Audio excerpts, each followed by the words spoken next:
we now have a video in Kannada by on Parakaya Pravesh of Adi Shankaracharya by Ganesh G. Bhatt. Ganesh G. Bhatt is an assistant professor in Central Sanskrit University, Rajiv Gandhi campus in Sringeri since 2005. His specialization is Advaita Vedanta, Sankhya, Yoga, philosophy, and poetry. He has written many research articles pertaining to Shastra and edited many books. His book, Jagadguru Vijayam, is a poetic work on the life of Sringeri Jagadguru, received Professor Harinna Award from Karnataka Sanskrit University. He regularly participates in state, national, and international level seminars, conferences, and workshops, and delivers lectures on Vedanta and Shankaracharya ji. Mr. Bhatt. Shruti Smriti Purananam Alayam Karunalayam Namami Bhagavatpada Shankaram Lokashankaram. Shri Gurubhyo Namah. ಭಗವಾನ್ ಆದಿಶಂಕರಾಚಾರ್ಯರು ವೇದ ಉಪನಿಷತ್ತುಗಳ ಸಿದ್ಧಾಂತಗಳ ಮೂಲಕ ಸನಾತನ ಧರ್ಮವನ್ನು ಉದ್ಧರಿಸಿ ಈ ಭಾರತ ಭೂಮಿಯ ಹಾಗೂ ವೈದಿಕ ಧರ್ಮದ ಶ್ರೇಷ್ಠತೆಯನ್ನು ಮತ್ತೆ ಪ್ರತಿಷ್ಠಾಪಿಸಿದಂತಹ ಮಹಾಪುರುಷರು. ಅವರ ಜೀವನವನ್ನು ವರ್ಣಿಸುವಂತಹ ಅನೇಕ ಕೃತಿಗಳನ್ನು ನಾವು ನೋಡಿರ್ತೇವೆ. ಆ ಎಲ್ಲ ಕೃತಿಗಳಲ್ಲಿ ಅನೇಕ ಒಂದು ಅಲೌಕಿಕ ಅದ್ಭುತ ಘಟನೆಗಳ ವರ್ಣನೆ ಇದೆ. ಅದರಲ್ಲಿ ಒಂದು ವಿಶೇಷವಾಗಿ ಚರ್ಚೆಗೆ ಒಳಗಾಗುವಂತಹ ಘಟನೆ ಅಂತಂದರೆ ಅದು ಅವರು ಬೇರೊಬ್ಬ ರಾಜನ ಶರೀರವನ್ನು ಪ್ರವೇಶ ಮಾಡಿದ್ದು.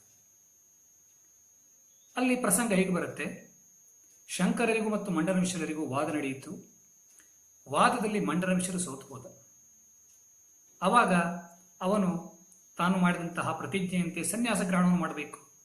ಆವಾಗ ಅವನ ಪತ್ನಿಯಾದಂತಹ ಉಭಯ ಭಾರತಿ ಅವಳೊಂದು ಉಪಾಯವನ್ನು ಮಾಡ್ತಾಳೆ. ನಾನು ಮಂಡನ ಮಿಶ್ರನ ಅರ್ಧಾಂಗಿ, ನೀನು ವಾದದಲ್ಲಿ ಮಂಡನ ಮಿಶ್ರರನ್ನು ಗೆದ್ದರೆ ಮಾತ್ರ ಸಾಲದು, ನನ್ನನ್ನು ಗೆಲ್ಲಬೇಕು ಅಂತಹ ಒಂದು ಉಪಾಯವನ್ನು ಹೆಣೆದು, ಆಕೆಗೆ ಗೊತ್ತಿರುತ್ತೆ ಶಂಕರಾಚಾರ್ಯರು ಬಾಲ ಸನ್ಯಾಸಿ, ಯಾವ ಪ್ರಶ್ನೆಯನ್ನು ಕೇಳಿದರೆ ಶಂಕರಾಚಾರ್ಯರನ್ನು ಸೋಲಿಸಬಹುದು. ಅದಕ್ಕಾಗಿ ಅವಳು ಕಾಮಶಾಸ್ತ್ರದ ಕುರಿತಾಗಿ ಶಂಕರಾಚಾರ್ಯರಲ್ಲಿ ಪ್ರಶ್ನೆಯನ್ನು ಕೇಳ್ತಾಳೆ. ಆಗ ಶಂಕರಾಚಾರ್ಯರು ಏನು ಮಾಡೋದು, ಸ್ವಲ್ಪ ಸಮಯ ತೆಗೆದುಕೊಳ್ತಾರೆ. ನಿನ್ನ ಪ್ರಶ್ನೆಗೆ ಉತ್ತರಿಸ್ತೇನೆ, ನನಗೆ ಸ್ವಲ್ಪ ಸಮಯ ಬೇಕು. ಆಯಿತು ಅಂತ ಆಕೆ ಸಮಯವನ್ನು ಕೊಡ್ತಾಳೆ. ಆಮೇಲೆ ಶಂಕರಾಚಾರ್ಯರು ಬಂದು ತಮ್ಮ ಶಿಷ್ಯರ ಹತ್ರ ಶರೀರ ರಕ್ಷಣೆಗೆ ಹೇಳಿ ಅಲ್ಲಿ ಸಮೀಪದ ಪ್ರದೇಶದಲ್ಲಿ ಮೃತನಾಗಿದ್ದಂತಹ ಅಮರುಕ ಎನ್ನುವಂತಹ ರಾಜ ಅವನ ಮೃತ ಶರೀರದಲ್ಲಿ ಪ್ರವೇಶವನ್ನು ಮಾಡ್ತಾರೆ. ಅಲ್ಲಿ ಅವನು ರಾಜನಾಗಿದ್ದ ಕಾರಣ ಅಂತಃಪುರದಲ್ಲಿ ರಾಜೋಚಿತವಾದಂತಹ ಸಾಂಸಾರಿಕವಾದ ಒಂದು ಸ್ಥಿತಿಯಲ್ಲಿ ಕಾಮಶಾಸ್ತ್ರದ ಜ್ಞಾನವನ್ನು ಸಹ ಪಡೆದು ಪುನಃ ವಾದಕ್ಕೆ ಬರ್ತಾಳು. ಆಗ ಉಭಯ ಭಾರತಿ ಗೊತ್ತಾಗಿರುತ್ತೆ, ಇವರಿಗೆ ಸಕಲ ಶಾಸ್ತ್ರ ಜ್ಞಾನವೂ ಇದೆ, ಇವರನ್ನು ವಾದದಲ್ಲಿ ಸೋಲಿಸಲಿಕ್ಕೆ ಸಾಧ್ಯ ಇಲ್ಲ. ಅದಕ್ಕಾಗಿ ಮತ್ತೆ ಅವಳು ಪ್ರಶ್ನೆಯನ್ನೇ ಮಾಡೋದಿಲ್ಲ. ಈ ಒಂದು ಘಟನೆಯನ್ನು ಇಟ್ಟುಕೊಂಡು ಮುಂದೆ ವಾದದಲ್ಲಿ ಮಾಡಿದಂತಹ ಪ್ರತಿಜ್ಞೆಯನುಸಾರವಾಗಿ ಮಂಡನ ಮಿಶ್ರ ಸನ್ಯಾಸಿ ಆಗುತ್ತಾನೆ ಇತ್ಯಾದಿ ಕಥೆ ಮುಂದುವರಿಯುತ್ತದೆ. ಇಲ್ಲಿ ಬಹಳ ಚರ್ಚೆಗೆ ಅವಕಾಶ ಇರುವಂತಹ ಒಂದು ವಿಷಯ ಏನು ಅಂತಂದರೆ, ಶಂಕರಾಚಾರ್ಯರು ಪರಕಾಯ ಪ್ರವೇಶವನ್ನು ಮಾಡಲಿಕ್ಕೆ ಸಾಧ್ಯವೇ? ಹಾಗೊಬ್ಬರು ಮಾಡಬಹುದೇ? ಮಾಡಿದ್ದರೂ ಸಹ ಶಂಕರಾಚಾರ್ಯರು ಮಾಡಿದ್ದು ಸರಿಯೇ? ಒಬ್ಬ ಸನ್ಯಾಸಿಯಾಗಿ ಮಾಡಿದ್ದು ಸರಿಯೇ? ಹೀಗೆ ಹಲವು ಪ್ರಶ್ನೆಗಳು. ಈ ಒಂದು ಪ್ರಸಂಗವನ್ನೇ ಬಳಸಿಕೊಂಡು ಕೆಲವು ಜನರು ಶಂಕರಾಚಾರ್ಯರ ನಿಂದೆಗೂ ಸಹ ತೊಡಗಿಬಿಡ್ತಾರೆ. ಶಂಕರಾಚಾರ್ಯ ಈ ರೀತಿ ಮಾಡಿಬಿಟ್ರಲ್ಲ ಸನ್ಯಾಸಿಯಾಗಿ. ಈ ಎಲ್ಲಕ್ಕೆ ನಾವು ಉತ್ತರವನ್ನು ಹುಡುಕ್ತಾ ಹೊರಟಾಗ ಮೊದಲನೇದಾಗಿ ಒಂದು ಹಿನ್ನೆಲೆಯನ್ನು ಗಮನಿಸಬೇಕು. ನಮ್ಮ ಪ್ರಾಚೀನ ಭಾರತದ ಕಾವ್ಯಗಳು ಏನಿವೆಯೋ, ವಿಶೇಷವಾಗಿ ಸಂಸ್ಕೃತ ಭಾಷೆಯಲ್ಲಿ ರಚನೆಯಾದಂಥದ್ದು, ಅವು ಒಬ್ಬ ವ್ಯಕ್ತಿಯ ಜೀವನ ಚರಿತ್ರೆಯನ್ನು ವರ್ಣಿಸುವಾಗ ಅದು ಹೇಗಿದೆಯೋ ಹಾಗೆ ವರದಿ ಕೊಡುವ ರೀತಿಯಲ್ಲಿ ಹೇಳಿಲ್ಲ. ಇದು ಹೀಗಾಯಿತು ಕೇವಲ ವರದಿ ಕೊಡುವುದು ಅವುಗಳ ಉದ್ದೇಶವಾಗಿರುವುದಿಲ್ಲ. ಅವು ತಮ್ಮ ಕಾವ್ಯದ ನಾಯಕನಾದಂತಹ ಕಥಾಪುರುಷ ಕಥಾನಾಯಕ ಅವನ ಉತ್ಕರ್ಷವನ್ನು ವರ್ಣಿಸ್ತವೆ. ಅವನಿಗೆ ಉತ್ಕರ್ಷವನ್ನು ವರ್ಣಿಸಲಿಕ್ಕೆ ಏನೇನು ಘಟನೆಗಳು ಬೇಕೋ ಅಂತಹ ಘಟನೆಗಳನ್ನು ಹೆಚ್ಚಾಗಿ ವೈಭವೀಕರಿಸಿ ಹೊಸತಾಗಿ ಸೃಷ್ಟಿಸಿ ಯಾವುದಾದರೂ ಒಂದು ರೀತಿಯಲ್ಲಿ ತಮ್ಮ ಕಥಾನಾಯಕನ ಕಥಾ ಪ್ರತಿಪಾದ್ಯ ವಸ್ತುವಿನ ಉತ್ಕರ್ಷವನ್ನು ಮಾಡ್ತವೆ. ಶಂಕರ ಆಚಾರ್ಯರ ಒಂದು ಜೀವನದ ಕುರಿತಾಗಿ ಅನೇಕ ಗ್ರಂಥಗಳು ರಚನೆಯಾಗಿವೆ. ಮುಖ್ಯವಾಗಿ 3 ಗ್ರಂಥಗಳನ್ನು ನಾವು ಗಮನಿಸ್ತೇವೆ. ಒಂದು ಪ್ರಾಚೀನ ಶಂಕರ ವಿಜಯ ಅಂತ ಇದೆ, ಬೃಹತ್ ಶಂಕರ ವಿಜಯ ಅಂತ ಹೇಳ್ತಾರೆ, ಆದರೆ ಅದು ಇಂದು ಉಪಲಬ್ಧಿ ಇಲ್ಲ. ಉಳಿದಂತೆ ಆನಂದಗಿರೀಕೃತ ಶಂಕರ ವಿಜಯ, ಪ್ರಸಿದ್ಧವಾಗಿ ಮಾಧವಿ ಶಂಕರ ದಿಗ್ವಿಜಯ. ಈ ಎಲ್ಲ ಗ್ರಂಥಗಳಲ್ಲಿಯೂ ಈ ಪರಕಾಯ ಪ್ರವೇಶ ಅನ್ನುವಂಥ ಘಟನೆ ಇದ್ದೇ ಇದೆ. ಆದರೆ ಹಿಂದೆ ಹೇಳಿದ ಒಂದು ಹಿನ್ನೆಲೆಯನ್ನು ಗಮನಿಸಿದಾಗ ಒಬ್ಬ ಶಂಕರಾಚಾರ್ಯರ ಜೀವನ ಚರಿತ್ರೆಯನ್ನು ವರ್ಣಿಸುವಂತಹ ಕವಿ ಶಂಕರಾಚಾರ್ಯರ ಮಹಿಮೆಯನ್ನು ಬಹಳ ಎತ್ತರಕ್ಕೆ ಏರಿಸಬೇಕು ಅನ್ನೋ ದೃಷ್ಟಿಯಿಂದ ಅನೇಕ ಅಲೌಕಿಕ ಘಟನೆಗಳನ್ನು ಅದರಲ್ಲಿ ಸೇರಿಸೇ ಇರ್ತಾನೆ. ಇದು ಕೇವಲ ಶಂಕರ ವಿಜಯವೋ ಶಂಕರ ದಿಗ್ವಿಜಯವೋ ಇದು ಮಾತ್ರವಲ್ಲ. ಐತಿಹಾಸಿಕ ಕಾವ್ಯ ಅಂತ ನಾವು ಇವತ್ತು ಯಾವುದನ್ನು ಪರಿಗಣನೆ ಮಾಡ್ತೇವೆಯೋ ಅದರಲ್ಲಿಯೂ ಯಥೇಚ್ಛವಾದಂತಹ ವರ್ಣನೆ ಇದೆ.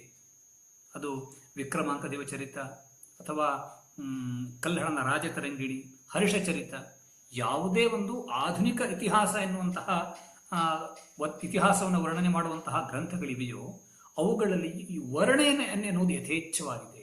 ಇದು ರಾಮಾಯಣ, ಮಹಾಭಾರತ ಎಲ್ಲ ಗ್ರಂಥಗಳಲ್ಲಿ ನಾವು ಕಾಣುತ್ತೇವೆ. ಕಥಾನಾಯಕನ ವರ್ಣನೆಗಾಗಿ ಏನೇನು ಬೇಕೋ ಅದೆಲ್ಲವನ್ನು ಆ ಕವಿ ಸಂಗ್ರಹಿಸ್ತಾನೆ. ಈ ಹಿನ್ನೆಲೆಯಲ್ಲಿ ಶಂಕರಾಚಾರ್ಯರು ಏನನ್ನು ಮಾಡಿದರು, ಆ ಕಾಲದಲ್ಲಿ ಹೇಗಿದ್ದರು, ನೋಡಿದಂತಹ ವ್ಯಕ್ತಿ ಯಾರಿಲ್ಲ. ಕವಿಗಳು ಯಾವ ಒಂದು ಪರಂಪರೆಯನ್ನೇ ಮುಂದುವರಿಸಿಕೊಂಡು ಬರ್ತಾರೋ ಹಾಗೆ ಮುಂದುವರಿಯುತ್ತೆ. ಒಬ್ಬ ಕವಿ ಈ ಪರಕಾಯ ಪ್ರವೇಶ ಅಂತ ಒಂದು ಘಟನೆಯನ್ನ ತನ್ನ ಕಾವ್ಯದಲ್ಲಿ ವರ್ಣಿಸಿದ್ದಾನೆ ಅಂತಾದರೆ ಅದು ಹಾಗೆಯೇ ಮುಂದುವರೆದುಕೊಂಡು ಬರುತ್ತೆ. ಮುಂದಿನ ಕವಿಗಳನ್ನು ಅದನ್ನು ಉಲ್ಲಂಘಿಸುವಂತಹ ಸಾಮರ್ಥ್ಯವನ್ನು ಮಾಡೋದಿಲ್ಲ. ಕವಿಗಳು ವರ್ಣಿಸ್ತಾರೆ. ವರ್ಣನೆಯೇ ಕಾವ್ಯದ ಜೀವಾಳ. ನಿರಂಕುಶ ಕವಯ ವರ್ಣನೆಗೆ ಇದನ್ನು ಹೀಗೇ ಮಾಡಬೇಕು ಅಂತ ಒಂದು ನಿರ್ಬಂಧವನ್ನು ಹಾಕ್ಲಿಕ್ಕೆ ಸಾಧ್ಯವಿಲ್ಲ. ಅದಕ್ಕಾಗಿ ಅಪಾರೆ ಕಾವ್ಯ ಸಂಸಾರೇ ಕವಿರೇಕ ಪ್ರಜಾಪತಿ ಯಥಾಸ್ಮೈ ರೋಚತೆ ವಿಶ್ವಂ ತಥೇದಂ ಪರಿವರ್ತತೆ. ಈ ಕವಿ ಸೃಷ್ಟಿ ಅನ್ನುವಂಥದ್ದು ಬಹಳ ವಿಚಿತ್ರವಾದದ್ದು, ವಿಲಕ್ಷಣವಾದಂಥದ್ದು. ಆ ಕಾರಣ ಈ ಪರಕಾಯ ಪ್ರವೇಶ ಎನ್ನುವಂತಹ ವಿಷಯವನ್ನು ನಾವು ಒಂದು ಶಂಕರಾಚಾರ್ಯರ ಮಹಿಮೆಯನ್ನು ವರ್ಣಿಸುವಂತಹ ಅಲೌಕಿಕ ಘಟನೆ, ಒಂದು ಕವಿಕಲ್ಪಿತವಾದಂತಹ ವರ್ಣನೆ, ಕವಿಯ ಪ್ರತಿಭಾ ವಿಲಾಸ ಅಂತ ಮಾತ್ರ ಪರಿಗಣಿಸಿಕೊಳ್ಬೇಕು.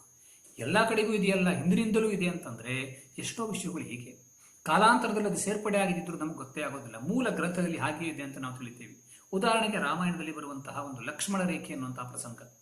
ಸೀತಾಪಹರಣದ ಸಮಯದಲ್ಲಿ ರಾವಣನ ಮೋಸದಿಂದಾಗಿ ಲಕ್ಷ್ಮಣನು ಸೀತೆಯನ್ನು ಒಬ್ಬನು ಏಕಾಂಗಿಯಾಗಿ ಆಶ್ರಮದಲ್ಲಿ ಬಿಟ್ಟು ಹೊರಡಬೇಕಾದಂತಹ ಪರಿಸ್ಥಿತಿ. ಅವನಿಗೊಂದು ಹೆದರಿಕೆ ಇತ್ತು. ಅದಕ್ಕಾಗಿ ಅವನು ಸೀತೆ ಹತ್ರ ಹೇಳ್ತಾನೆ, ಈ ಆಶ್ರಮದ ಹೊರಗೆ ನಾನೊಂದು 3 ರೇಖೆಯನ್ನು ಹಾಕ್ತೇನೆ, ಈ ರೇಖೆಯನ್ನು ದಾಟಿ ನೀನು ಮುಂದೆ ಬರಬಾರದು ಅಂತ ಎಚ್ಚರಿಸಿ ಹೋಗ್ತಾನೆ. ಆದರೆ ಅನಿವಾರ್ಯವಾಗಿ ಸೀತೆ ರಾವಣನ ಬೆದರಿಕೆಯಿಂದ ಆ ರೇಖೆಯನ್ನು ದಾಟಿ ಮುಂದೆ ಬಂದು ಬಿಡ್ತಾಳೆ. ಮುಂದೆ ಏನಾಯ್ತು ಅಂತ ಕಥೆ ಎಲ್ಲರಿಗೂ ಗೊತ್ತಿದೆ. ಇದು ಲಕ್ಷ್ಮಣ ರೇಖೆ ಅಂತ ಹೆಸರು ಈ ಲಕ್ಷ್ಮಣ ಹೇಳಿದಂತಹ ರೇಖೆಗಳಿಗೆ. ಇದೆಲ್ಲವನ್ನು ನಾವು ರಾಮಾಯಣದಲ್ಲಿ ಓದ್ತೇವೆ, ನೋಡ್ತೇವೆ, ಕೇಳ್ತೇವೆ. ಆದರೆ ವಸ್ತುತಃ ಮೂಲ ರಾಮಾಯಣದಲ್ಲಿ ಈ ಕಥಾನಕದ ವರ್ಣನೆಯೇ ಇಲ್ಲ. ಲಕ್ಷ್ಮಣ ರೇಖೆಯ ಪ್ರಸಂಗವೇ ಇಲ್ಲ. ಹೇ ವನದೇವತೆಗಳೇ, ಸೀತೆಯನ್ನು ರಕ್ಷಣೆಯನ್ನು ಮಾಡಿ ಅಂತ ಇಷ್ಟೇ ಹೇಳಿ ಲಕ್ಷ್ಮಣ ಹೊರಟು ಬಿಡ್ತಾನೆ. ಕಾರಣ ಈ ಒಂದು ಲಕ್ಷ್ಮಣ ರೇಖೆ ಅನ್ನುವಂತಹ ಪ್ರಸಂಗವು ಸೇರಿದಂತೆ ರಾಮಾಯಣ, ಮಹಾಭಾರತ ಇತ್ಯಾದಿಗಳಲ್ಲಿ ಅನೇಕ ಕವಿಕಲ್ಪಿತವಾದಂತಹ ಪ್ರಸಂಗಗಳಿವೆ. ಶಂಕರಾಚಾರ್ಯರ ಪರಕಾಯ ಪ್ರವೇಶ ಎನ್ನುವಂತಹ ಘಟನೆಯನ್ನು ನಾವು ಈ ಹಿನ್ನೆಲೆಯಲ್ಲಿ ಗಮನಿಸಬೇಕು.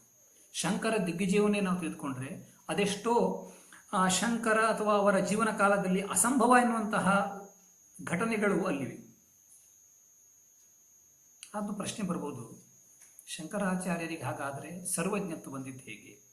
ಎಲ್ಲ ಶಾಸ್ತ್ರದ ಜ್ಞಾನವೂ ಇರಬೇಕಾಗಿತ್ತಲ್ಲ, ಆ ಶಾಸ್ತ್ರದ ಜ್ಞಾನ ಹೇಗಿತ್ತು ಅಂತ ಕೇಳಿದ್ರೆ ಇದನ್ನು ನಾವು ವೇದಾಂತ ರೀತಿಯ ವಿಚಾರ ಮಾಡಬೇಕಾಗಿದೆ. ಅದು ಹೇಗಿದೆ ಅಂತಂದರೆ, ಈ ಸರ್ವಜ್ಞತ್ವ ಅಂತ ಹೇಗೆ ಬರಲಿಕ್ಕೆ ಸಾಧ್ಯ? ಛಾಂದೋಗ್ಯೋಪನಿಷತ್ತು ಸೇರಿದಂತೆ ಹೆಚ್ಚಿನ ಉಪನಿಷತ್ತುಗಳಲ್ಲಿ ಏಕವಿಜ್ಞಾನೇನ ಸರ್ವವಿಜ್ಞಾನಂ ಅಂತ ಒಂದು ಪ್ರತಿಜ್ಞೆ ಇದೆ. ಅದರ ಅರ್ಥ ಇಷ್ಟೇ.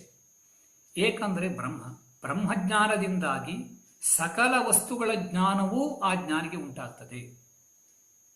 ಆ ಏಕ ಅಂತಂದರೆ ಬ್ರಹ್ಮ. ಪ್ರತ್ಯೇಕವಾಗಿ ಒಂದೊಂದು ವಸ್ತುಗಳನ್ನು ಆ ಜ್ಞಾನಿಯು ತಿಳಿಬೇಕು ಅಂತಿಲ್ಲ. ಬ್ರಹ್ಮಜ್ಞಾನ ಎನ್ನುವಂತಹ ಒಂದು ಮಹಾಸಮುದ್ರ. ಹೇಗೆ ಸಮುದ್ರದಲ್ಲಿ ನದಿಗಳು ಬಂದು ಸೇರ್ತೇವೆಯೋ ಹಾಗೆಯೇ ಈ ಬ್ರಹ್ಮಜ್ಞಾನ ಎನ್ನುವಂತಹ ಸಮುದ್ರದಲ್ಲಿ ಎಲ್ಲ ಇತರ ಜ್ಞಾನಗಳು, ಎಲ್ಲ ಇತರ ವಿದ್ಯೆಗಳು ಬಂದು ಸೇರ್ತವೆ. ಇದರ ಜೊತೆಗೆ ವೇದಾಂತದ ರೀತಿಯಲ್ಲಿಯೇ ನಾವು ಇನ್ನೊಂದು ರೀತಿಯಲ್ಲಿ ವಿಶ್ಲೇಷಣೆ ಮಾಡಬೇಕು ಅಂತಂದರೆ, ಎಲ್ಲವನ್ನೂ ತಿಳಿದಿದ್ದಾನೆ ಅಂತ ಹೇಳುವಾಗ ಎಲ್ಲವೂ ಅನ್ನುವಂತಹ ತನಗಿಂತ ಬೇರೆಯಾದಂತಹ ವಸ್ತುಗಳಿರಬೇಕಲ್ಲ. ಬ್ರಹ್ಮನಿಗಿಂತಲೂ ಭಿನ್ನವಾದಂತಹ ಸತ್ಯವಾದ ವಸ್ತು ಯಾವುದೂ ಇಲ್ಲ. ಹಾಗಿರುವಾಗ ಬ್ರಹ್ಮ ಭಿನ್ನವಾದ ವಸ್ತುವೇ ಇಲ್ಲದಿರುವಾಗ ಆ ವಸ್ತುವನ್ನೆಲ್ಲ ಇವನು ತಿಳಿದಿದ್ದಾನೆ ಅಂದರೆ ಏನರ್ಥ? ಹಾಗಾದ್ರೆ ಹೇಗೆ ಸರ್ವಜ್ಞಾನ ಅಂತಂದ್ರೆ ಎಲ್ಲ ಮಿಥ್ಯಾಭೂತವಾದ ವಸ್ತುಗಳಲ್ಲಿಯೂ ಅಧಿಷ್ಠಾನದ ರೂಪದಲ್ಲಿ ಪರಬ್ರಹ್ಮ ಒಂದೇ ಅನುಗತವಾಗಿದೆ. ಆ ಪರಬ್ರಹ್ಮವನ್ನು ತಿಳಿದವನು ಸರ್ವವನ್ನೂ ತಿಳಿದಂತೆ. ಯಾಕೆಂದರೆ ಸರ್ವ ಪ್ರಪಂಚಕ್ಕೂ ಆ ಪರಬ್ರಹ್ಮವೇ ಅಧಿಷ್ಠಾನ. ಅದಕ್ಕಾಗಿ ಸರ್ವಜ್ಞತ್ವ ಜ್ಞಾನಿಗೆ ಬಂದೇ ಬರುತ್ತದೆ. ಭಾಷ್ಯಕಾರರು ಸರ್ವಜ್ಞತ್ವವನ್ನು ಕುರಿತು ಅನೇಕ ಕಡೆಗೆ ವಿಶ್ಲೇಷಣೆ ಮಾಡಿದ್ದಾರೆ. ಈಕ್ಷತ್ಯಧಿಕರಣದಲ್ಲಿಯೂ ಅವರು ವಿಚಾರವನ್ನು ಮಾಡ್ತಾ ಅಲ್ಲಿ ಸರ್ವಜ್ಞತ್ವ ಬ್ರಹ್ಮನಿಗೆ ಹೇಗೆ ಬರುತ್ತದೆ, ಈಶ್ವರನಿಗೆ ಹೇಗೆ ಬರುತ್ತದೆ ಎನ್ನುವ ಪ್ರಶ್ನೆಯನ್ನು ಕೈಗೊಳ್ಳುತ್ತಾರೆ. ವೇದಾಂತ ರೀತಿಯ ವಿಚಾರ ಮಾಡಿದಾಗ ಒಬ್ಬ ವ್ಯಕ್ತಿಗೆ ಸರ್ವಜ್ಞತ್ವ ಹೇಗೆ ಬಂತು, ಅವನು ಹೇಗೆ ಸರ್ವಜ್ಞನಾದ ಎನ್ನುವುದಕ್ಕಿಂತಲೂ ಅವನು ಹೇಗೆ ಅಸರ್ವಜ್ಞನಾದ, ಅಲ್ಪಜ್ಞನಾದ ಎನ್ನುವುದೇ ಮುಖ್ಯ ವಿಷಯವಾಗ್ತದೆ. ಯಾಕೆಂತಂದ್ರೆ ಯಾವೊಬ್ಬ ಜೀವನೂ ಸಹ ಬ್ರಹ್ಮನಿಗಿಂತ ಬೇರೆ ಅಲ್ಲ. ಜೀವೋ ಬ್ರಹ್ಮೈವನಾಪರ. ಅಲ್ಲಿಗೆ ಎಲ್ಲ ಜೀವರು ಬ್ರಹ್ಮ ಸ್ವರೂಪವೇ ಆಗಿರುವುದರಿಂದ ಅವರು ವಸ್ತುತಃ ಸರ್ವಜ್ಞರಾಗಿಯೇ ಇರಬೇಕು.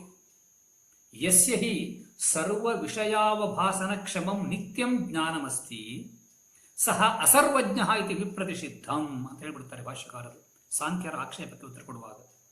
ಈಶ್ವರನಿಗೆ ಸಕಲ ವಸ್ತುಗಳನ್ನು ಬೆಳಗುವಂತಹ ನಿತ್ಯ ಚೈತನ್ಯ ರೂಪವಾದ ಜ್ಞಾನ ಇದ್ದೇ ಇದೆ. ಅವನು ಹೇಗೆ ಅಸರ್ವಜ್ಞನಾಗಲಿಕ್ಕೆ ಸಾಧ್ಯ ಅಂತದರ ಅರ್ಥ. ಅಪ್ಪೈ ದೀಕ್ಷಿತರು ತಮ್ಮ ಗ್ರಂಥದಲ್ಲಿ ಒಂದು ಪ್ರಶ್ನೆಯನ್ನು ಇಟ್ಟುಕೊಳ್ಳುತ್ತಾರೆ.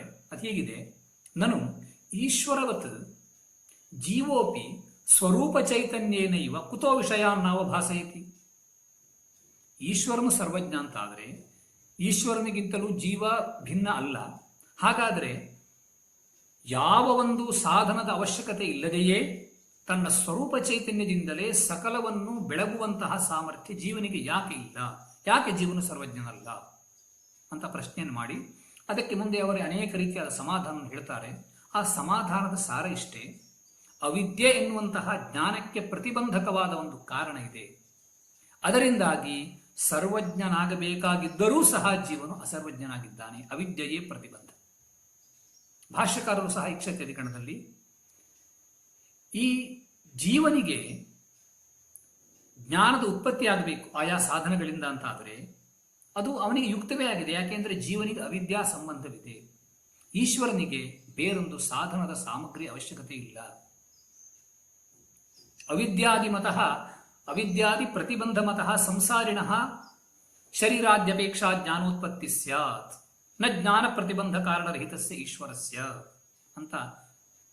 ಈಶ್ವರನಿಗೆ ಸರ್ವಜ್ಞತ್ವವು ಇದ್ದೇ ಇರ್ತದೆ, ಅವಿದ್ಯೆ ಇಲ್ಲದೇ ಇರುವುದರಿಂದ. ಇದು ಜ್ಞಾನಿಗೂ ಸಮ. ಜ್ಞಾನಿಯಾದವನು ಈಶ್ವರನಿಗಿಂತ ಬೇರೆಯಾಗಿರೋದಿಲ್ಲ. ಜ್ಞಾನಿಯಾದಂಥವನಿಗೆ ಅವಿದ್ಯೆ ಎನ್ನುವಂತಹ ಪ್ರತಿಬಂಧ ಇಲ್ಲ. ಸಕಲ ಲೋಕದಲ್ಲಿಯೂ ಜ್ಞಾನಿಗಳೆಂದು, ತತ್ವಜ್ಞಾನಿಗಳೆಂದು ಪ್ರಸಿದ್ಧರಾದಂತಹ ಶಂಕರಾಚಾರ್ಯರಿಗೂ ಸಹ ಈ ಒಂದು ಪ್ರತಿಬಂಧ ಇಲ್ಲದೇ ಇರುವುದರಿಂದ ಪ್ರತ್ಯೇಕವಾಗಿ ಒಂದೊಂದು ಗ್ರಂಥವನ್ನು, ಒಂದೊಂದು ಶಾಸ್ತ್ರವನ್ನು ಅಧ್ಯಯನ ಮಾಡಿ ಸರ್ವಜ್ಞರಾಗಬೇಕಾದಂತಹ ಅವಶ್ಯಕತೆ ಇಲ್ಲ. ಅದು ಸ್ವತಃ ಸಿದ್ಧವಾಗಿದೆ. ಇನ್ನು ಮುಂದಕ್ಕೆ ಶಂಕರಾಚಾರ್ಯ ಒಂದು ವೇಳೆ ಪರಕಾಯ ಪ್ರವೇಶವನ್ನು ನಿಜಕ್ಕೂ ಮಾಡಿದ್ರು ಅಂತಲೇ ಹೇಳಿದರೆ ಅದು ಸಹ ಅಸಾಧ್ಯ. ಅಲ್ಲಿ ದೋಷ ಅಂತ ಹೇಳುವುದು ಅಸಾಧ್ಯ. ಯಾಕೆಂತಂದ್ರೆ ಅವರು ಸನ್ಯಾಸಿಯಾಗಿಯೇ ಬೇರೊಂದು ಶರೀರ ಪ್ರವೇಶವನ್ನು ಮಾಡಿಲ್ಲ.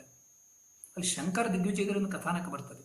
ಅದೇನು ಅಂತಂದ್ರೆ ಯಾವಾಗ ತಮ್ಮ ಶರೀರವನ್ನು ಅವರು ನಿಶ್ಚೇಷ್ಟರನ್ನಾಗಿ ಮಾಡಿಕೊಂಡು ಶಂಕರಾಚಾರ್ಯರು ಬೇರೆ ಕಡೆಗೆ ಹೋಗ್ತಾರೋ ತಮ್ಮ ಶಿಷ್ಯರ ಹತ್ತಿರ, ಪದ್ಮಪಾದರ ಹತ್ತಿರ ಈ ಶರೀರ ರಕ್ಷಣೆಯನ್ನು ಮಾಡ್ತಾ ಇರಿ, ನಾನು ಬರ್ತೇನೆ, ಹೀಗೆ ಒಂದು ಪ್ರಸಂಗ ಇದೆ ಅಂತ ಹೇಳಿದಾಗ ಪದ್ಮಪಾದರು ಒಂದು ಆಶಂಕೆಯನ್ನು ವ್ಯಕ್ತಪಡಿಸ್ತಾರೆ. ಅದೇನು ಅಂತಂದ್ರೆ, ಇಲ್ಲ, ಹೀಗೆ ಪರಕಾಯ ಪ್ರವೇಶ ಎನ್ನುವಂಥದ್ದು ಮಾಡಲಿಕ್ಕೇನೋ ಸಾಧ್ಯ ಇದೆ. ಆದರೆ ಹಾಗೆ ಮಾಡಿದಂತಹ ಯೋಗಿಗಳು ಕೆಲವರು ವಿಷಯ ಭೋಗಕ್ಕೆ ತುತ್ತಾಗಿದ್ದನ್ನು ನಾವು ನೋಡ್ತೇವೆ. ಒಬ್ಬ ಮತ್ಸ್ಯೇಂದ್ರ ಎನ್ನುವಂತಹ ರಾಜ, ಯೋಗಿ ಅವನು ರಾಜನ ಶರೀರವನ್ನು ಪ್ರವೇಶ ಮಾಡಿಬಿಡ್ತಾನೆ. ಅವನ ಗೋರಕ್ಷ ಎನ್ನುವಂತಹ ಶಿಷ್ಯನ ಬಳಿ ತನ್ನ ಶರೀರದ ರಕ್ಷಣೆಗೆ ಹೇಳಿರುತ್ತಾರೆ. ಆದರೆ ಆ ರಾಜನ ಶರೀರವನ್ನು ಪ್ರವೇಶ ಮಾಡಿದಂತಹ ಆ ಯೋಗಿ ಅಲ್ಲಿಯೇ ವಿಷಯ ಭೋಗದಲ್ಲಿ ಮಗ್ನಾಗ್ಬಿಡ್ತಾನೆ. ಬಹಳ ಕಷ್ಟಪಟ್ಟು ಆ ಗೋರಕ್ಷ ಎನ್ನುವಂತಹ ಶಿಷ್ಯ ಅವರನ್ನು ಕರೆದುಕೊಂಡು ಬರ್ತಾರೆ. ಹೀಗಿರುವಾಗ ಒಬ್ಬ ಯೋಗಿಗೆ ಈ ರೀತಿಯಾದಂತಹ ಆಕರ್ಷಣೆ ಆಗ್ಬಿಡ್ತದೆ ಅಂತಂದ್ರೆ, ನೀವು ಈ ಸಂದರ್ಭದಲ್ಲಿ ರಾಜನ ಶರೀರವನ್ನು ಪ್ರವೇಶ ಮಾಡಿದರೆ ಏನಾಗಬಹುದು ಅಂತ ನನಗೆ ಸಂದೇಹ ಅಂತ ಹೇಳ್ತಾರೆ. ಆಗ ಶಂಕರಾಚಾರ್ಯರೇ ಅದಕ್ಕೆಲ್ಲ ಪರಿಹಾರವನ್ನು ಹೇಳ್ತಾರೆ. ಅವರು ಹೇಳುವಂತಹ ಒಂದು ಸಮಾಧಾನದ ಅಂಶದ ಸಾರ ಇಷ್ಟು.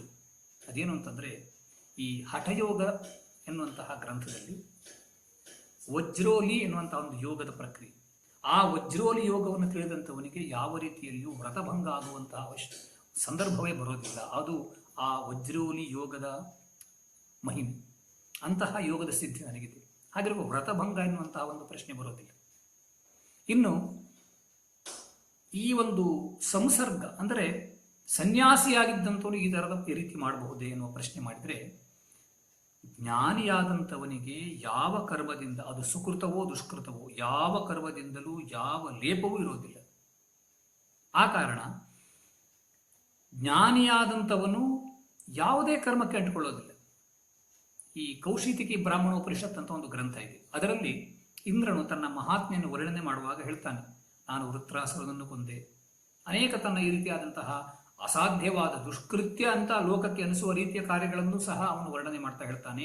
ಇಂತಹ ಕಾರ್ಯಗಳನ್ನು ಮಾಡಿಯೂ ಸಹ ನನ್ನ ಒಂದು ಕೂದಲಿಗೂ ಕಿಂಚಿತ್ತೂ ಸೋಂಕು ಬರುವುದಿಲ್ಲ ಅಂತ ಹೇಳ್ಕೊಳ್ತಾನೆ. ಯಾಕೆ ಅಷ್ಟೊಂದು ಕೆಲಸವನ್ನು ಕರ್ಮವನ್ನು ಮಾಡಿದ ಮೇಲೆ ಲೇಪ ಬರಬೇಕಲ್ಲ ಅಂತಂದ್ರೆ ಜ್ಞಾನದ ಮಹಿಮೆ ಅದು. ಆ ಜ್ಞಾನದ ಮಹಿಮೆಯನ್ನು ಗೀತೆಯಲ್ಲಿಯೇ ಸಾಕಷ್ಟು ಕಡೆಗೆ ವರ್ಣಿಸ್ಬಿಟ್ಟಿದ್ದಾನೆ ಭಗವಂತ. ಅಲ್ಲಿ ಕುರ್ವನ್ನಪಿ ನಲಿಪ್ಯತೆ ಹತ್ವಾಪಿ ಸ ಇಮಾಲ್ಲೋಕಾನ್ ನ ಹಂತಿ ನ ನಿಬಧ್ಯತೆ ಗುಣೇಶು ವರ್ತಂತೆ ಕಥಂ ಸ ಪುರುಷ ಪಾರ್ಥ ಕಂ ಖಾತಯತಿ ಹಂತಿಕಂ. ಇಂತಹ ಅನೇಕ ವಾಕ್ಯಗಳು ಬರ್ತವೆ. ಆ ವಾಕ್ಯಗಳ ಅರ್ಥ ಬಹಳ ಸ್ಪಷ್ಟ.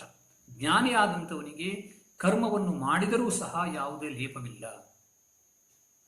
ಇಂತಹ ಒಂದು ವಿಷಯವನ್ನ ಪದ್ಮಪಾದರಿಗೆ ಶಂಕರಾಚಾರ್ಯರು ಹೇಳ್ತಾರೆ. ಇದು ಬಾದರಾಯಣರ ಸೂತ್ರದ ಅಧಿಕರಣದಲ್ಲಿಯೂ ವರ್ಣಿತವಾಗಿದೆ. ಹಾಗಾಗಿ ಪರಕಾಯ ಪ್ರವೇಶ ಅನ್ನುವುದು ದೋಷವಾಗೋದಿಲ್ಲ ಅಂತ ಅವರು ತಿಳಿಸ್ಕೊಡ್ತಾರೆ ಪದ್ಮಪಾದರಿಗೆ ಶಂಕರಾಚಾರ್ಯರು.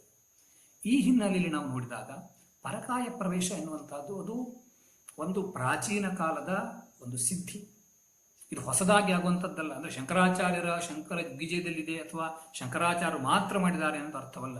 ಯೋಗಶಾಸ್ತ್ರದ ವಿಭೂತಿ ಪಾದದಲ್ಲಿ ಅನೇಕ ವಿಧವಾದಂತಹ ಸಿದ್ಧಿಯನ್ನು ವರ್ಣನೆ ಮಾಡಿದ್ದಾರೆ. ಆ ಸಿದ್ಧಿಗಳ ಪೈಕಿ ಈ ಒಂದು ಸಿದ್ಧಿಯು ಒಂದು. ಅದೇನು ಅಂತಂದ್ರೆ ಆ ಒಂದು ಯೋಗ ಸೂತ್ರ ಇದೆ. ಆ ಯೋಗ ಸೂತ್ರ ಹೀಗಿದೆ: ಬಂಧ ಕಾರಣ ಶೈಥಿಲ್ಯಾತ್ ಪ್ರಚಾರ ಸಂವೇದನಾಚ್ಯ ಚಿತ್ತಸ್ಯ ಪರಶರೀರಾವೇಶ. ಬಂಧ ಕಾರಣ ಅಂತಂದ್ರೆ ಬಂಧಕ್ಕೆ ಕಾರಣವಾದದ್ದು ಕರ್ಮ. ಕರ್ಮವು ಶಿಥಿಲವಾದಾಗ ತನ್ನ ಮನಸ್ಸಿನ ಸಂಚಾರವನ್ನ ಯೋಗಿಯಾದವನು ತಿಳಿದುಕೊಂಡಾಗ ಈ ಚಿತ್ತವನ್ನ, ಈ ಶರೀರವನ್ನು ಬಿಟ್ಟು ಬೇರೊಂದು ಶರೀರದಲ್ಲಿ ಪ್ರವೇಶ ಮಾಡುವಂತೆ ಮಾಡುವ ಸಾಮರ್ಥ್ಯ ಯೋಗಿಗಿದೆ. ಈ ಒಂದು ವಿಶಿಷ್ಟವಾದ ಅದ್ಭುತವಾದಂತಹ ಸಿದ್ಧಿ ಅನೇಕ ಯೋಗ ವಾಸಿಷ್ಠ ಮುಂತಾದ ಗ್ರಂಥಗಳಲ್ಲಿವೆ, ಬೌದ್ಧ ಗ್ರಂಥಗಳಲ್ಲಿವೆ. ಇದರ ಜೊತೆಗೆ ನಾವು ಕೆಲವು ಈ ತಮಿಳು ಸಾಹಿತ್ಯದಲ್ಲಿ ತಿರುಮಲ್ಲೂರ್ ಎನ್ನುವಂತಹ ಒಬ್ಬ ಮಹಾತ್ಮನಿದ್ದ ಅನ್ನುವಂಥ ಕಥೆಯನ್ನು ಕೇಳ್ತೇವೆ. ಅವನು ಒಬ್ಬ ಗೋಪಾಲಕನ ಶರೀರವನ್ನು ಪ್ರವೇಶ ಮಾಡಿದ ಅಂತ ಕಥೆಯನ್ನು ಕೇಳ್ತೇವೆ. ಮಹಾಭಾರತದಲ್ಲಿಯೇ ಅಲ್ಲಿ ಸುಲಭ ಎನ್ನುವಂತಹ ಒಬ್ಬ ಯೋಗಿನಿ ಜನಕನೊಟ್ಟಿಗೆ ವಾದವನ್ನು ಮಾಡ್ಲಿಕ್ಕೆ ಬರ್ತಾಳೆ. ಹೇಗೆ ವಾದವನ್ನು ಮಾಡ್ತಾಳೆ ಅಂತಂದ್ರೆ ಜನಕನ ಶರೀರವನ್ನೇ ಪ್ರವೇಶಿಸಿ ವಾದ ಮಾಡ್ತಾಳೆ. ಶಂಕರಾಚಾರ್ಯರು ತಮ್ಮ ಸೂತ್ರ ಭಾಷೆಯಲ್ಲಿ ಘಟನೆ ಉಲ್ಲೇಖ ಮಾಡ್ತಾರೆ. ಬೇರೊಂದು ಜೀವನ್ ವ್ಯಕ್ತಿಯ ಶರೀರಕ್ಕೆ ಅವಳು ಪ್ರವೇಶ ಮಾಡ್ತಾಳೆ. ಆದ್ರಿಂದ ಪರಕಾಯ ಪ್ರವೇಶ ಎನ್ನುವಂತಹದ್ದು ಇದ್ದದ್ದೇ.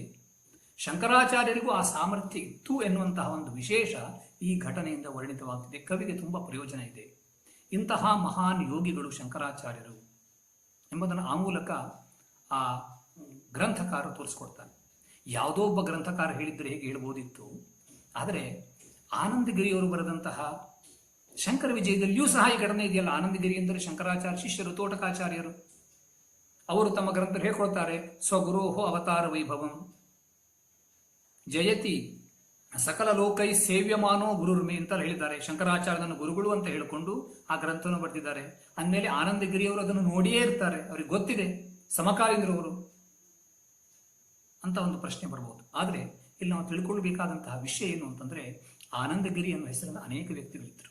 ಬರೇ ತೋಟಕಾಚಾರ್ಯರು ಮಾತ್ರವಲ್ಲ, ಶಂಕರಾಚಾರ್ಯರ ಭಾಷ್ಯದ ಗೀತಾ ಭಾಷ್ಯ, ಉಪನಿಷತ್ ಭಾಷ್ಯ, ಎಲ್ಲ ಭಾಷ್ಯ ಗ್ರಂಥಗಳಿಗೂ ವ್ಯಾಖ್ಯಾನ ಬರೆದಂತಹ ಆನಂದ ಜ್ಞಾನ ಅಥವಾ ಆನಂದಗಿರಿ ಎನ್ನುವಂತಹ ಮತ್ತೊಬ್ಬ ಮಹಾತ್ಮರಿದ್ದರು. ಪ್ರಾಯ 13ನೇ ಶತಮಾನದವರು. ಗುಜರಾತ್ ಅಂತ ಕೆಲವರು ಹೇಳ್ತಾರೆ, ಆಂಧ್ರ ದೇಶ ಅಂತ ಕೆಲವರು ಹೇಳ್ತಾರೆ. ಒಟ್ಟಿನಲ್ಲಿ ಈ ಆನಂದಗಿರಿ ಇವರು ಪ್ರಸಿದ್ಧರಾದಂತಹ ಒಬ್ಬ ಮಹಾಪುರುಷರು. ಇವರು ಬೇರೆ, ಆ ತೋಟಕಾಚಾರ್ಯರು ಬೇರೆ. ಆದರೆ ಶಂಕರ ವಿಜಯನು ಬರೆದಂತಹ ಆನಂದಗಿರಿ ಯಾರು ಎನ್ನುವುದನ್ನು ಅಸ್ಪಷ್ಟವಾಗಿದೆ. ಅನಂತಾನಂದಗಿರಿ ಅಂತಲೂ ಕೆಲವು ಕಡೆ ಉಲ್ಲೇಖ ಬರುತ್ತೆ. ಆದ್ದರಿಂದ ಆನಂದಗಿರಿಯವರು ಇದನ್ನು ನೋಡಿದ್ರು, ಸಮಕಾಲೀನರಾಗಿದ್ದರು, ಆದ ಕಾರಣ ಇದು ಸತ್ಯ ಅಂತ ವಾದ ಮಾಡುವಂತೆ ಇಲ್ಲ. ಕಾವ್ಯದ ವರ್ಣನೆಯನ್ನು ನಾವು ಕಾವ್ಯದ ಪರಿಭಾಷೆಯಲ್ಲಿ ಅರ್ಥ ಮಾಡಿಕೊಳ್ಬೇಕು. ಇದರ ಜೊತೆಗೆ ಹಿಂದೆ ಹೇಳಿದಂತಹ ವಿಷಯ, ಜ್ಞಾನಿಯಾದಂಥವನು ಯಾವಾಗಲೂ ಯಾವ ದೋಷಗಳಿಂದ, ಯಾವ ಗುಣಗಳಿಂದ, ಯಾವ ದೋಷಗಳಿಂದಲೂ ಅಂಟಿಕೊಳ್ಳುವುದಿಲ್ಲ. ನ ಲಿಪ್ಯತೆ ಲೋಕ ದುಃಖೇನ ಬಾಹ್ಯ ತತ್ರೈವಂ ಸತಿ ತತ್ಕೃತೇನ ಗುಣೇನ ದೋಷೇಣ ವ ಅಣುಮಾತ್ರೇನಾಪಿ ಸ ನ ಸಂಬದ್ಧತೆ ಅಂತ ಅಧ್ಯಾಸ ಭಾಷೆಯಲ್ಲಿ ಶಂಕರಾಚಾರ್ಯ ಹೇಳ್ತಾರೆ. ಜ್ಞಾನಿಯಾದಂಥವನಿಗೆ ತಾನು ಆತ್ಮಸ್ವರೂಪನಾಗಿರುವ ಕಾರಣ ಆ ಆತ್ಮ ಯಾವುದೇ ಗುಣದೋಷಗಳಿಗ ಸಂಬಂಧಗಳಿಗೆ ಒಳಗಾಗುವುದಿಲ್ಲ. ರಾಮಾಯಣದಲ್ಲೂ ಬಹಳ ಒಂದು ವಿಶೇಷವಾದ ಒಂದು ಘಟನೆ ಬರುತ್ತೆ.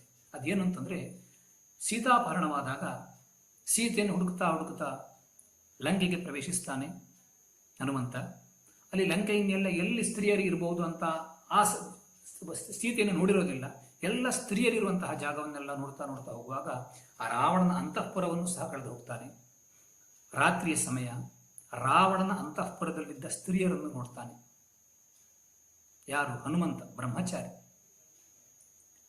ನೋಡಿದ ಮೇಲೆ ಅವನಿಗೆ ಮನಸ್ಸಿನಲ್ಲಿ ಒಂದು ದೊಡ್ಡ ಆತಂಕ ಮೂಡುತ್ತದೆ. ಅದೇನು ಅಂತಂದರೆ, ಎಂಥ ಕೆಲಸ ಮಾಡಿಬಿಟ್ಟೆ ನಾನು, ಈ ಸ್ತ್ರೀಯರನ್ನೆಲ್ಲ ನೋಡಿದ್ನಲ್ಲ. ಆದರೆ ಈ ಆತಂಕ ಬಂದು ಕೆಲವೇ ಕ್ಷಣಗಳಲ್ಲಿ ಅವನಿಗೆ ಜ್ಞಾನೋದಯ, ಸ್ಮೃತಿ ಆಗುತ್ತೆ. ಅದೇನು ಅಂತಂದರೆ, ನಾನೇನು ಈ ಸ್ತ್ರೀಯರ ದರ್ಶನವನ್ನು ಮಾಡಿದ್ದರಿಂದಾಗಿ ಯಾವುದೇ ದೋಷಕ್ಕೆ ಒಳಗಾಗೋದಿಲ್ಲ. ಯಾಕೆ ಅಂತಂದರೆ, ಈ ಸ್ತ್ರೀಯರನ್ನು ನೋಡಿಯೂ ಸಹ ನನ್ನ ಮನಸ್ಸಿನಲ್ಲಿ ಯಾವ ವಿಕಾರಗಳು ಉಂಟಾಗಲಿಲ್ಲ. ಬಹಳ ಸುಂದರವಾದಂತಹ 2 ಶ್ಲೋಕಗಳಿವೆ ರಾಮಾಯಣದಲ್ಲಿ. ಕಾಮಂದೃಷ್ಟ ಮಯಾ ಸರ್ವ ವಿಶ್ವಸ್ಥ ರಾವಣ ಸ್ತ್ರೀಯ ನತುಮೇ ಮನಸಾ ಕಿಂಚಿದ್ ವೈಕೃತ್ಯಂ ಉಪಜಾಯತೆ ಮನೋಹಿ ಹೇತು ಸರ್ವೇಷಾಂ ಇಂದ್ರಿಯಾಣಾಂ ಪ್ರವರ್ತನೆ ಶುಭಾಶುಭಾ ಸ್ವಸ್ಥಾಸು ತಚ್ಚಮೇ ಸುವ್ಯವಸ್ಥಿತಂ. ನನ್ನ ಮನಸ್ಸು ಸುವ್ಯವಸ್ಥಿತ, ವಿಕಾರರಹಿತವಾಗಿ ಹಾಗೆಯೇ ಇದೆ. ಆದ್ದರಿಂದ ಈ ಅವಿಕೃತವಾದ ಮನಸ್ಸುಳ್ಳಂತಹ ನಾನು ಸ್ತ್ರೀಯರನ್ನು ನೋಡಿದ್ದರೂ ಸಹ ದೋಷಕ್ಕೆ ಒಳಗಾಗೋದಿಲ್ಲ ಅಂತ ದೃಢ ನಿಷ್ಠೆ ಹನುಮಂತನಿಗೆ ಉಂಟಾಗ್ತದೆ. ಈ ಎಲ್ಲವುಗಳಿಂದ ನಾವು ತಿಳಿಯಬೇಕಾದದ್ದಿಷ್ಟೇ. ಇಲ್ಲಿಯ ತನಕ ಹೇಳಿದಂತಹ ವಿಷಯದ ಸಾರ ಸಂಗ್ರಹ. ಮೊದಲನೇದಾಗಿ ಇದು ಕಾವ್ಯದ ವರ್ಣನೆ, ಅದನ್ನು ಹಾಗೆಯೇ ತಿಳ್ಕೊಳ್ಬಾರದು. ಕಾವ್ಯದಲ್ಲಿ ಹೇಳಿದ ವಿಷಯದ ತಾತ್ಪರ್ಯ ಏನು ಅಂತ ಗಮನಿಸಬೇಕು. ಅದನ್ನು ಆಕ್ಷೇಪವನ್ನು ಮಾಡಿ ಬೇರೊಂದು ರೀತಿಯಲ್ಲಿ ಅದಕ್ಕೆ ಅಪವ್ಯಾಖ್ಯಾನ ಮಾಡಬಾರದು. ಈ ಭವಭೂತಿಯ ನಾಟಕದಲ್ಲಿ ನಾವು ನೋಡುವಂತೆ ರಾಮನ ದುಃಖವನ್ನು ವರ್ಣಿಸುವಾಗ ಕವಿ ಅಪಿ ಗ್ರಾವಾರೋದಿತ್ಯಪಿ ದಲತಿ ವಜ್ರಸ್ಯ ಹೃದಯ. ಆ ರಾಮನ ದುಃಖ ಹೇಗಿತ್ತು ಅಂತಂದ್ರೆ, ಅವನ ದುಃಖವನ್ನು ನೋಡಿ ಕಲ್ಲೂ ಕೂಡ ಅಳ್ತಾ ಇತ್ತು. ವಜ್ರದ ಹೃದಯವೂ ಸಹ ವಿಭಿನ್ನವಾಗ್ತಿತ್ತು, ಒಡೆದು ಹೋಗ್ತಾ ಇತ್ತು. ಈ ತರ ಕಾವ್ಯಗಳಲ್ಲಿ ವರ್ಣನೆ ಬರುವಾಗ ಅಲ್ಲಿ ಅರ್ಥ ಏನು ಅಂತ, ರಾಮನಿಗೆ ತುಂಬಾ ದುಃಖ ಆಗಿತ್ತು. ಹಾಗೆಯೇ ಶಂಕರಾಚಾರ್ಯ ಇದನ್ನು ಮಾಡಿದರು ಅಂತಂದ್ರೆ, ಶಂಕರಾಚಾರ್ಯರಿಗೆ ಎಲ್ಲ ವಿಧವಾದಂತಹ ಸಾಮರ್ಥ್ಯ ಇತ್ತು, ಸರ್ವಜ್ಞತ್ವ ಇತ್ತು. ಈ ಒಂದು ಅಂಶವನ್ನ ಸ್ಪಷ್ಟಪಡಿಸಲಿಕ್ಕಾಗಿ ಪರಕಾಯ ಪ್ರವೇಶ ಎನ್ನುವಂತಹ ಒಂದು ಕವಿ ಕಲ್ಪನೆಯನ್ನು ನಾವು ಕಾವ್ಯದಲ್ಲಿ ಕಾಣುತ್ತೇವೆ. ಒಂದು ವೇಳೆ ಅವರು ನಿಜವಾಗಿಯೂ ಪರಕಾಯ ಪ್ರವೇಶವನ್ನು ಮಾಡಿಯೇ ಇದ್ರೂ ಸಹ ಆ ತತ್ವಜ್ಞಾನವೆಂಬಂತಹ ಅಮೋಘವಾದಂತಹ ಸಂಪತ್ತು, ತತ್ವಜ್ಞಾನವನ್ನು ಪಡೆದಂತಹ ಜ್ಞಾನಿ ಅವನು ಯಾವ ಕರ್ಮಗಳಿಂದಲೂ ಸಹ ಲಿಪ್ತನಾಗುವುದಿಲ್ಲ, ಸಕಲ ಕರ್ಮಲೇಪ ರಹಿತನಾಗಿರುತ್ತಾನೆ. ಕಾರಣ ಶಂಕರಾಚಾರ್ಯರು ಅದನ್ನು ಮಾಡಿದ್ದರೂ ಸಹ ಬೇರೊಂದು ಶರೀರದಲ್ಲಿ ಅವರು ಒಂದು ಕಾಮಶಾಸ್ತ್ರದ ಜ್ಞಾನವನ್ನು ಪಡೆದರೆ ಹೊರತು ತನ್ನ ಶರೀರದಲ್ಲಿ ಅಲ್ಲ. ಅವರು ಜ್ಞಾನಿಗಳಾದ ಕಾರಣ ಯಾವ ಲೇಪವೂ ಸಹ ಅಲ್ಲಿ ಆಗೋದಿಲ್ಲ. ಒಂದು ವೇಳೆ ಶಂಕರಾಚಾರ್ಯಗೆ ಆಗ್ತದೆ ಅಂತಾಗಿದ್ದರೆ ಲೋಕದಲ್ಲಿ ಎಲ್ಲ ಜ್ಞಾನಿಗಳಿಗೂ ಹಾಗೆ ಆಗಬೇಕು. ಅಲ್ಲಿಗೆ ಉಪನಿಷತ್ತುಗಳು, ಗೀತೆ ಮೊದಲಾದ ಗ್ರಂಥಗಳಲ್ಲಿ ತತ್ವಜ್ಞಾನಿಯ ಒಂದು ಮಹತ್ವ ಮಹಿಮೆಯನ್ನು ವರ್ಣಿಸುವಂತಹ ಎಲ್ಲ ವಿಷಯಗಳು ವ್ಯರ್ಥವಾಗುತ್ತವೆ. ಕಾರಣ ಜ್ಞಾನಿಗೆ ಯಾವುದೇ ಗುಣದೋಷಗಳ ಸಂಘ ಇಲ್ಲ. ಈ ಒಂದು ಹಿನ್ನೆಲೆಯಲ್ಲಿ ನಾವು ಶಂಕರಾಚಾರ್ಯರ ಆ ಮಹಿಮೆಯನ್ನು ಅರ್ಥ ಮಾಡಿಕೊಳ್ಬೇಕು. ಮಹಾನ್ ಗಗನಂ ಗಗನಾಕಾರವೆನ್ನುವಂತೆ ಅಪ್ರತಿಮರಾದಂತಹ ಮಹಾಪುರುಷರು ಶಂಕರಾಚಾರ್ಯರು. ಅವರ ಒಂದು ಅಪ್ರತಿಮವಾದಂತಹ ಸಂದೇಶ, ವೈದಿಕ ಸಂದೇಶ, ಉಪನಿಷತ್ತುಗಳ ಸಂದೇಶ, ಅದನ್ನು ಅರ್ಥ ಮಾಡಿಕೊಳ್ಳೋಣ. ಅವರ ಜೀವನವನ್ನು ಅರ್ಥ ಮಾಡಿಕೊಳ್ಳೋಣ. ಅವರ ಜೀವನಕ್ಕೆ ನಮಗೆ ಸಾಧನಗಳು ಕೇವಲ ಭಾಷ್ಯ ಗ್ರಂಥಗಳು. ಅವರು ರಚಿಸಿದ ಗ್ರಂಥಗಳಿಂದಲೇ ಅವರನ್ನು ನಾವು ಅರ್ಥ ಮಾಡಿಕೊಳ್ಳಬೇಕೇ ಹೊರತು ಕೇವಲ ಕಾವ್ಯಮಯವಾದಂತಹ ವರ್ಣನೆಗಳಿಂದಲ್ಲ. ಕಾವ್ಯದಲ್ಲಿ ಸತ್ಯವೂ ಇರುತ್ತೆ, ಕಲ್ಪನೆಯೂ ಇರುತ್ತದೆ. ಶಂಕರಾಚಾರ್ಯ ಅರ್ಥ ಮಾಡಿಕೊಳ್ಬೇಕು ಅಂತಂದರೆ ನಮಗೆ ಭಾಷ್ಯ ಗ್ರಂಥಗಳೇ ಆಧಾರ. ಕಾರಣ ಅಂತಹ ಗ್ರಂಥಗಳನ್ನು ಓದಿ ನಾವು ಯಥಾರ್ಥವನ್ನು ತಿಳ್ಕೊಳ್ಳೋಣ, ವೇದ ಉಪನಿಷತ್ತುಗಳ ಸಂದೇಶವನ್ನು ಅರಿಯೋಣ ಅಂತ ಹೇಳ್ತಾ ಈ ಒಂದು ಸಂದೇಶವನ್ನು ನಿಮ್ಮ ಮುಂದೆ ಇಡಲಿಕ್ಕೆ ಬಹಳ ಸಂತೋಷವನ್ನು ಅನುಭವಿಸ್ತಾ ಇಲ್ಲಿಗೆ ಮುಗಿಸ್ತಾ ಇದ್ದೇನೆ. ನಮಸ್ಕಾರ.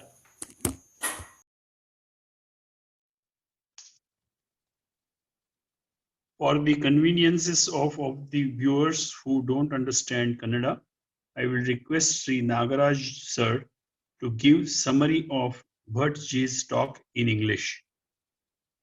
Nagaraj sir, please. Namaste.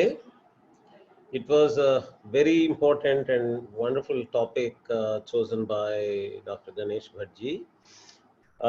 He was talking about an episode in hagiographies of Shankaracharya, which are usually called as Shankara Vijayam books.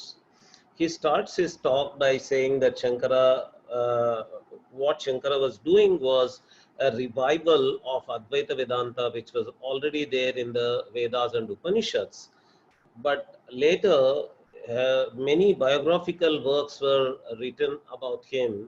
And in most of these biographies, this episode of Shankara entering into the body of a king and experiencing sexual intercourse using Kama Shastra is described. And he narrates the incident where it was required. While arguing with Mandana Mishra, the arbitrator there, the mediator there was the wife of Mandana Mishra called Ubhaya Bharati. She knew that Shankara was a Bala Brahmachari, Bala Sannyasi. So to defeat him, the best trick would be to ask him to narrate his Kama Shastra experience. When she puts this proposal, Shankara goes and enters the body of a king and experiences the sexual intercourse using Kama Shastra. That is how it is described in the narration. And as per that narration, Shankara comes back and he proves his ability. But all this was done as part of one proposal that he has to prove his Sarvajñatva, omniscience. Here, Dr. Ganesh Bhatt says that, okay, now the question is whether it was appropriate on the part of Shankaracharya to have done this, is the question. It has become quite controversial that Shankara should not have done this. It was wrong on the part of Shankaracharya to do this. And he goes on building argument after argument to show how that kind of a position about Shankaracharya is wrong. The first position he takes is that probably this episode of Parakaya Pravesha entering into the body of the king itself is a non-factual incident. It is just a fictitious incident. It was a poetic fiction. It was a poetic creation, concoction created by the hagiographers of Shankara. This is quite common. As an example, he provides an example of Lakshmana Rekha from Ramayana. He says, today Lakshmana Rekha, that the line that Lakshmana draws for Sita has become so popular, everyone talks about it, but it is not originally in the Valmiki Ramayana. That Lakshmana Rekha incident is not there. But it does serve the purpose of expressing the ideas of Valmiki itself, but it's a fiction. So similarly, the Parakaya Pravesha incident also can be looked at as just a poetic fiction that is created by the hagiographers of Shankara. But even if, for this just the sake of argument, if people agree that such an incident took place also, that can be justifiable on the basis of the following grounds. The first ground he mentions is that there is a Hatha Yoga Prakriya called Vajroli. In Vajroli, if a person participates in such activities, there is no sexual impact on the body of the person who participates in it. That's the one way we can take. Second argument he takes up is that Sarvajñatva, I think this was the first argument and Vajroli came next. Sarvajñatva has been discussed by Shankara himself in his Bhashyas. Beautifully, Dr. Ganesh Bhatt keeps on using the word not Shankara, he keeps on using the word Bhashyakara, Bhashyakara all the time. And by saying, he says that Bhashyakara takes the position that Brahman is Sarvajña. That is why Sarvajñatva is possible for a person who reaches Brahmatva. And then he quotes Appaya Dikshita and says that Appaya Dikshita, through his arguments, shows that even Jiva is Sarvajña through all the pramanas. Jiva, in his originality, is also having omniscience. So Brahman is omniscient, Jiva is omniscient. And Bhashyakara, that is Shankaracharya, from other sources, he also shows that Ishvara is Sarvajña, because Ishvara is that state where avidya does not occupy, does not cover the Jiva. So he says that Shankara, who at least can be taken as Ishvara himself, he has reached the Ishvara stage, is not covered by avidya, that is non-knowledge, ignorance. So he can be considered as omniscient. So for such an omniscient entity, there is no other requirement like actually participating in a certain activity to prove his omniscience.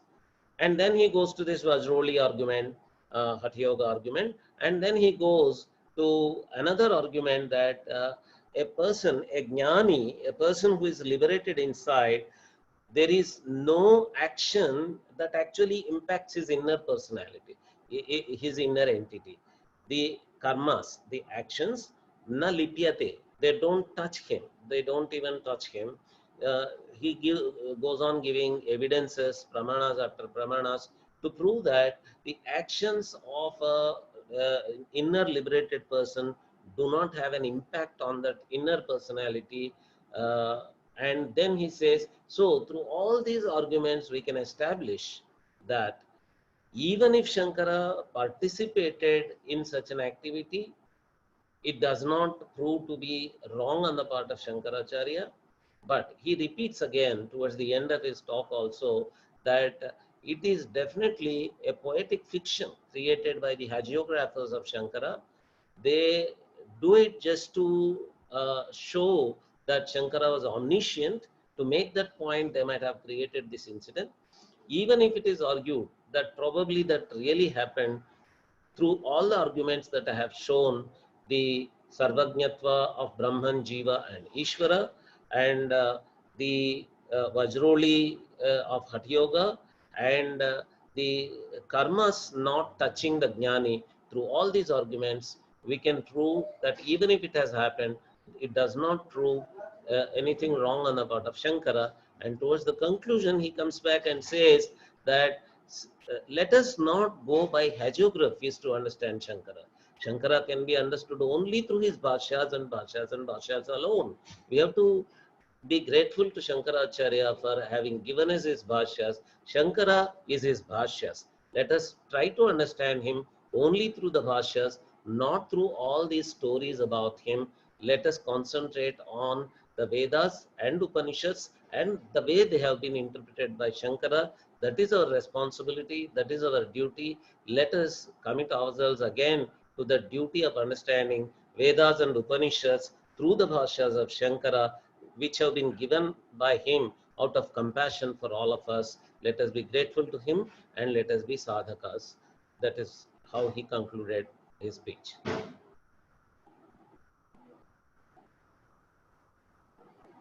Thank you, Ganesh ji, for a beautiful manifestation of the story of Parakaya Pravesh by Adi Shankaracharya ji.